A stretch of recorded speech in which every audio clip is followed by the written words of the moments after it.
ಜೈ Shriram guys ಎಲ್ರಿಗೂ. ಎಲ್ಲರೂ ಹೇಗಿದ್ದೀರಾ? ಹೋಪ್ ಎಲ್ಲರೂ ಚೆನ್ನಾಗಿದ್ದೀರಾ ಅಂತ ಅಂದ್ಕೊತೀನಿ. ನಾನು ಕೂಡ ತುಂಬ ಚೆನ್ನಾಗಿದ್ದೀನಿ. ಶ್ರೀರಾಮನವಮಿ ಹಬ್ಬದ ಶುಭಾಶಯಗಳು ಎಲ್ಲರಿಗೂ. ಆ್ಯಕ್ಚುಲಿ ಇವತ್ತು ವ್ಲಾಗ್ ಮಾಡೋಣ ಅಂತ ಅಂದ್ಕೊಂಡಿದ್ದೆ. ಡೈಲಿ ವ್ಲಾಗ್ ಅಂದರೆ ಇದಕ್ಕೂ ಮೊದಲು ವ್ಲಾಗ್ಸ್ ಮಾಡ್ತಿದ್ನಲ್ಲ, ಹಾಗೇ ಮಾಡಬೇಕು ಅಂತ ಅಂದ್ಕೊಂಡಿದ್ದೆ. ಮಾಡಿದ್ರೆ ಮತ್ತೆ ನನಗೆ ಎಲ್ಲಿ ಎಡವಟ್ಟಾಗತ್ತೆ.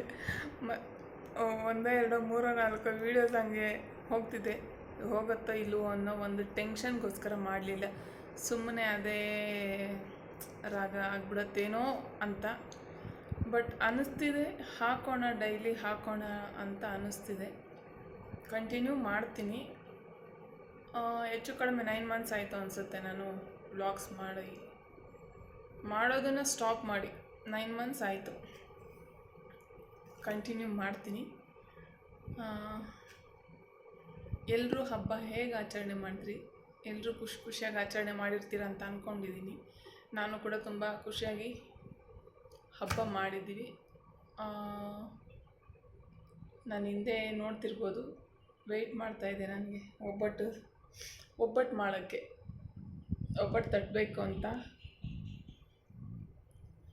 ನೀವೆಲ್ಲ ಏನೆಲ್ಲ ಅಡುಗೆ ಮಾಡಿದ್ರಿ ನಿಮ್ಮ ಶ್ರೀರಾಮನವಮಿ ಹಬ್ಬಕ್ಕೆ?